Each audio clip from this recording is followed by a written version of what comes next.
Hello বন্ধুরা, শুভ সকাল। সবাই কেমন আছো? আশা করছি বেশ ভালো আছো। আমরাও বেশ ভালো আছি। তুলি সংসারে তোমাদের সবাইকে জানাই অনেক অনেক ওয়েলকাম। চলে এসেছি নতুন ব্লগ নিয়ে। আজকের ব্লগটা হচ্ছে শুক্রবারের সকাল একদম 6:30 থেকে তোমাদের সঙ্গে ব্লগটা শুরু করছি। দেখতে থাকো, আশা করছি বেশ ভালো লাগবে।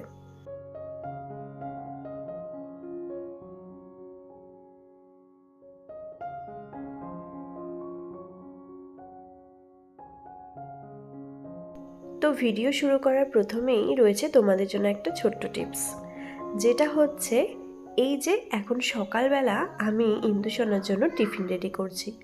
তবে আমার টিফিন রেডি করতে খুব একটা কিন্তু ভীষণ কিছু সময় লাগেনি, কারণ একটাই, আমি ওর যে টিফিনটা রেডি করব সেটা আগের দিনই ভেবে রেখেছি। এটা তো ফার্স্ট পয়েন্ট। আর তার থেকেও বড় কথা হলো, যে টিফিনটা আমি রেডি করব সেই টিফিনের সমস্ত কিছু ইনগ্রিডিয়েন্টসগুলো সেগুলো আমি সমস্তটা গুছিয়ে রেখেছি।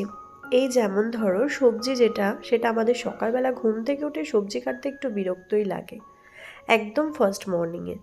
তো সেই সবজিটা যদি আমরা একটু কেটে স্টোর করে রাখতে পারি, সেক্ষেত্রে কিন্তু সকালবেলা সবজি কাটতে অসুবিধা হয় না। আর এই সবজিটা আছে, এর মধ্যে ধরো গাজর, বিনস, ক্যাপসিকাম, পেঁয়াজ।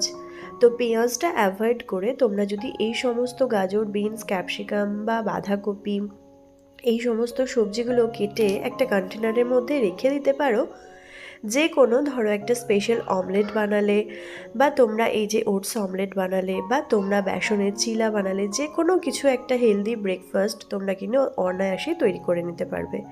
সেখানে কিন্তু তোমাদের কোনো পরিশ্রম করতে হবে না।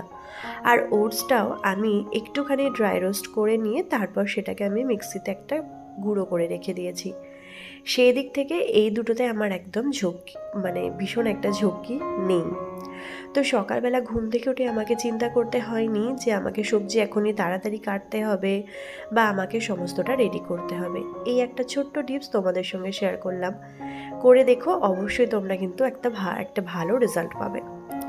যাই হোক, ইন্দুসোনার টিফিনটা এখানে গুছিয়ে দিয়েছি, বলেই তো দিলাম ওটসের অমলেট বানিয়ে দিয়েছি, সঙ্গে একটু শসা আর সস দিয়ে দিয়েছি। তো তারপর ওকে স্কুলে বাসে চাপিয়ে দিয়ে চলে এসেছি মাছের বাজারে। আজকে জানো তো শুক্রবার, তো ওর লাস্ট পরীক্ষা। ওকে আজকে আমি দিতে এসেছিলাম, ওর বাবার সঙ্গে আমি এসেছিলাম। বাড়িতে বিনি ছিল, ও ভাইয়ের কাছে ঘুমাচ্ছিল। তো সেই জন্য সকালবেলা চলে এসেছিলাম যে একটু মাছও কিনতে। বাড়িতে মাছটাও শেষ, দুদিন ধরে আমরা ডিমটাই খাচ্ছি, তো সেই জন্য ভাবলাম আজকে একটু মাছ কেনা যাক। যাই হোক, এখানে মাছটা তো কিনে নিয়েছি। এবার এই যে মাছটা এখানে কেটে দিয়েছে। এত বড় মাছ বাড়িতে গিয়ে কাটা আমার পক্ষে ইম্পসিবল, কারণ আমার মাছ কাটার বটি নেই, আর তাছাড়া আমি কাটতেও পারি না। এই মাছটা ওই 2.5 কিলো মতো ওজন ছিল, 2 কিলো 200 না 300 এরকম কিছু। তো সেই চলো মাছটা কেটে নেওয়া যাক। আর মাছটা কেটে নিয়ে তারপর বাড়ি যাব, তারপর রান্নাবান্নার সমস্তটা গুছিয়ে করব, আর সব কিছুটা তোমাদের সঙ্গে শেয়ার করব। তো মাছ কাটাটা তোমাদের সঙ্গে শেয়ার করছি, এর একটাই কারণ হচ্ছে, অনেক ভিডিও দেখায় না যে মাছ কাটা, তো সেটা দেখতে কিন্তু বেশ ভালো লাগে আমার। আর আমি সেই জন্য পুরো ভিডিওটা করে নিয়ে এসেছি, মাঝে মধ্যে আমিও দেখতে পারবো। অনেক ভিডিওতে দেয় যে মাছ কাটছে, তো এরকম ভিডিও, তো সেগুলো আমার কিন্তু ভীষণ পছন্দ, ভালো লাগে দেখতে মাছ কাটাটা। এখানে প্রচুর, এটা হচ্ছে হোলসেল মার্কেট, আর প্রচুর মাছের বাজার।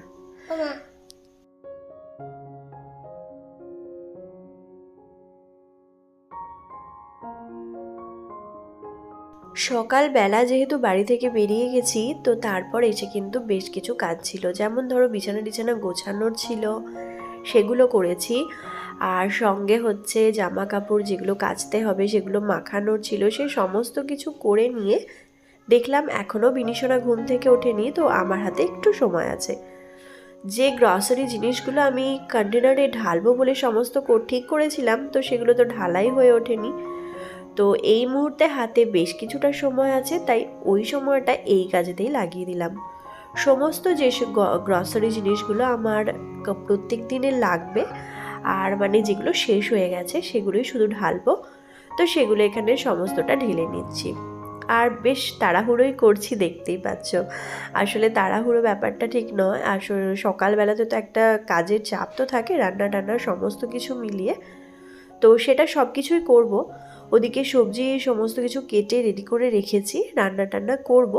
তার আগে ভাবলাম এই কাজটা আগে ভাগে করে নিই। করব করব করে না করা হচ্ছে না। এবার এই জিনিসগুলো না ওই ব্যাগটার মধ্যেই রেখে দিয়েছিলাম, আর যে কন্টেনারে ঢোকাইনি, মানে যে বালতিগুলোর মধ্যে আমি এই জিনিসগুলো রাখি, তো সেগুলো তো রাখিনি। সেই জন্য দেখছি যে না, এগুলো আজকে আগে ভাগে ঢেলে নিই, তারপর অন্য কাজ করব। তো মুগের ডালটা ঢাললাম, তারপর হচ্ছে বাদাম, তারপর চানাচুরের একটা প্যাকেট ঢেলে রাখলাম, শুকনো লঙ্কাটা ঢেলে রাখলাম। শুকনো লঙ্কা একদমই আমার শেষ হয়ে গিয়েছিল, আর এই যে গোটা জিরেটাও শেষ হয়ে গিয়েছিল। আর অল্প কাজু কিশমিশ যেটা আগের ছিল সেটা আরও ওই ওর মধ্যে ঢেলে নিলাম। আসলে কিশমিশ আমি না সবসময় একটু অল্প করে ঢেলে রাখার চেষ্টা করি, আমার মিনি সোনা রোজ কিশমিশগুলো খেয়ে নেয় জানো। তো সেই কারণে পোস্ত তো আগের দিনেই বলেছি 250-250 করে পোস্ত আনতে বলি, তো এবারে 500ই নিয়ে চলে এসেছে। কি আর করা, আমি হাফ করে ঢেলে রাখলাম আর হাফ রেখে দিলাম, পরের যখন আবার লাগবে তখন ঢালবো। তবে পোস্ত খরচাটা আমাদের বাড়িতে খুব একটা বেশি হয় না, কারণ পোস্ত আমি তো একদমই পছন্দ করি না খেতে, আমার একদম ভালো লাগে না। একমাত্র বাড়িতে যখন আমার মা আসে বা আমার শ্বশুর শাশুড়ি মা আসে তখনই একমাত্র আমার বাড়িতে পোস্তটা হয়, যেহেতু আমার মা নিরামিষ খায়। আর এমনিতেও মা পোস্ত খেতে খুব ভালোবাসে, আর শ্বশুর শাশুড়ি এলে রাত্রের দিকে রান্না মানেই ওদের পোস্ত, তো সেই হিসেবে পোস্তটা একটু বেশি ওঠে। তো সেই জন্য ওইটা মানে তখন একটু বেশি করে নিয়ে আসা হয়। আর এখনই 250 পোস্ত আমি যদি ঢালি না, আমার 1 মাস চলে যাবে 250 পোস্ততে। আর এমনিতেও তো এখন রাত্রে রুটি খাওয়া হচ্ছে, তো সেই কারণে পোস্তটা কমই লাগবে। তো তারপর বেসন আনা হয়েছিল, সেটাও ঢেলে নিয়েছি। আর চিনির এই যে বড় জারটায় চিনি রাখি, সেটা নিয়ে নিলাম ছোট্ট একটা কন্টেনারের মধ্যে, কাঁচের কন্টেনার যেটা, ওটাতে অল্প চিনি ঢেলে রাখলাম। এটাতে চিড়েটা রাখলাম হাফ করে রাখলাম, আর হাফ এমনি এই যে প্যাকেটের মধ্যে রেখে দিয়েছি, আবার যখন দরকার পড়বে রাখবো। এটাতে ময়দা রাখলাম, ময়দাটা তো প্রত্যেক হয়তো রবিবারে লাগতে পারে, এখন ঠিক নেই। এখন যেহেতু রাত্রে রুটি খাওয়া হয়, তো সেই জন্য ঠিক নেই। সমস্ত জিনিস এখানে গুছিয়ে নিয়েছি, এরপর সবগুলো তুলে রাখবো।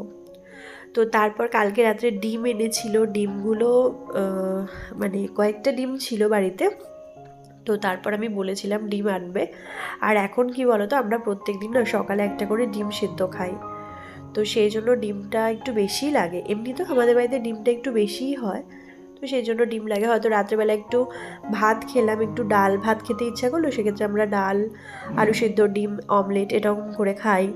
বা একটু পোস্ত দিয়ে ভাত খেতে ইচ্ছা করলো, সেক্ষেত্রে আমরা একটু ডিমের অমলেট খাই। মানে ডিমের অমলেট বা ডিম সিদ্ধ এটা আমাদের প্রত্যেক দিনই প্রায় ওঠে। তো সেই জন্য আমাদের প্রায় সপ্তাহে ডিমটা মানে প্রায় দিনই লাগে। এই 30টা করে ডিম নিয়ে আসা হয় ধরো, তো একটা সপ্তাহে কি 10 দিন যায়, তারপর আবার আমাদের ডিম আনতে হয়। ডিমটা একটু বেশিই লাগে, তো এই খরচাটা একটু বেশি হয়। হয়তো একটা সপ্তাহ পুরোটা মাছ খেলাম না, সেই সপ্তাহে ডিমটা খেলাম, দুদিন হয়তো নিরামিষ খেলাম, দুদিন ডিম খেলাম, এরকম করে করে হয়। তো মাছ মাংস যেমনই ওঠে না কেন, ডিমটা একটু বেশি ওঠে। তো অনেক বকবক করে তারপর এই যে চলে এসেছে এখানে মানে মাছ যেটা এনেছিলাম সেটা ধুয়ে রাখতে। মাছ তো অনেকটা পরিমাণে আনা হয়েছে, এটা এখন বেশ 2-3 দিন ধরে 4 দিন ধরে চলে যাবে। আমরা তো খাবো 4টে মানুষ। আমার ভাই তো সকালের দিকে খুব একটা খায় না, তবে মাছের স্পেশাল কিছু আইটেম করলে, ধরো দই মাছ বা কালিয়া বা বলো রুই পোস্ত, এই সমস্ত কিছু করলে আমি ভাইয়ের জন্য একটু করে রেখে দিই। আর না হলে খুব একটা ও খায় না, ও তো রাত্রে ভাত খায়, মানে রাত্রে এসে তখন রুটি খাওয়া হয়, তো তখন মাছ খেতে যায় না। আর এমনিতে ও খুব একটা মাছে ভক্ত নয়, তো সেই জন্য খেতে চায় না। তো চলো মাছগুলো চটপট করে ধুয়ে নিই, তারপর হচ্ছে রান্নাবান্না করবো, আমার মিনি সোনাকে খাওয়াবো। ও উঠে গেছে, ওকে ফ্রেশ করে দিয়ে তারপর আমি যে মাছটা ধুয়ে নিয়েছি, মানে মাছটা ধুচ্ছিলাম, ধুতে ধুতে উঠে গিয়েছিল। অর্ধেক মাছ ধুয়ে আমি চলে গিয়েছিলাম ওকে ফ্রেশ ট্রেশ করাতে। তো তারপর ওকে ফ্রেশ করিয়ে নিয়ে এরপর ওকে খাওয়াবো, তার আগে মাছটা ভালো করে ধুয়ে নিই।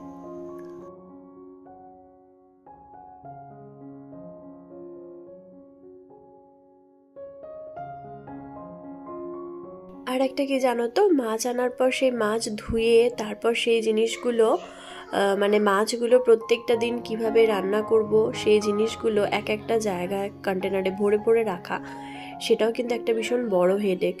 তো সেই কাজটাও আমাকেই করতে হয়। আর কি বলতো, মাছগুলো এই যে প্রত্যেক দিনে যতটুকু মাছ রান্না করব ততটুকু বের করব, তারপর রান্না করব, আবার বাদবাকি অন্য কন্টেনারগুলো থাকবে, এরকম করলে একটা সুবিধা হয়। আমার মানে শ্বশুর বাড়িতে ওরকম দেখতাম যে পলিথিনের মধ্যে মাছ ভরে ভরে রেখে দিত। তো আমিও প্রথম প্রথম তাই রাখতাম, তারপর আস্তে আস্তে কন্টেনারগুলো ওর মধ্যে আমি মানে যে কোনো ওর মধ্যে আমি ভরে রাখি। তাতে কি ওই পলিথিনের মধ্যে মাছ রাখলে না আমার খুব একটা ভালো লাগে না। তো সেই জন্য আমি ছোটো ছোটো বক্সের মধ্যে করে মাছগুলো রেখে দিই। আবার অনেক অনেক সময় হয় যে অনেকটা মাছ একসঙ্গে নিয়ে এসেছে, তো সে পুরোটাই ভরে রাখি, হয়তো আমার 2-4 পিস দরকার হলো, তো সেটা বার করে নিয়ে নিই, আবার মানে বাদবাকিটা ভরে রাখি, এরকমও করা হয়। তবে কি ওই ছোটো ছোটো কন্টেনারে ভরে রাখলে একটা সুবিধা কি, যে যতটুকু প্রয়োজন ততটুকু বার করে রান্না করলেই হবে। তো তারপর এদিকে বিনিশোনা ঘুম থেকে উঠে পড়েছে, ওকে ফ্রেশ করিয়ে নিয়েছি তো বললামই, তো তারপর ওকে এই যে খাইয়ে নিচ্ছি। ও তো জানো এই সময় ওই চিড়ে দুধ কলা এরকম খায়, মাঝে মাঝে আবার ওটস দুধ কলা এটাও খায়, তো সেটাই ওকে খাওয়াচ্ছিলাম। আর ওই যে রান্নাঘরে আমি যখনই রান্না করি ও আমার কাছে এখানে বসে বসে খায় কোনো কোনো সময়। তো মাঝে মধ্যে আবার বাইরে ওই যেখানে খাওয়া দাওয়া আমরা করি বেডরুমেতে, তো সেখানেও নিয়ে গিয়ে খাই। এরকমটা আমি যখন যেরকম মুডের ওপর নির্ভর করে।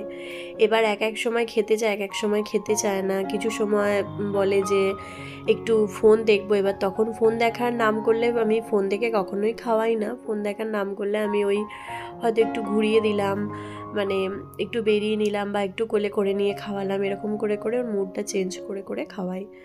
তো আগে খুব ফোন দেখে খাওয়ার একটা নেশা হয়ে গেছিলো জানো তো। আমি মানে যখনই আমার একটু তাড়াহুড়ো থাকতো ভাবতাম যে ফোনটা দিয়ে খেতে দিয়ে দিই। তো এখন অনেকটা তাও পরিবর্তন হয়ে গেছে, আমি ওকে যেটা বলি ও বুঝতে পারে।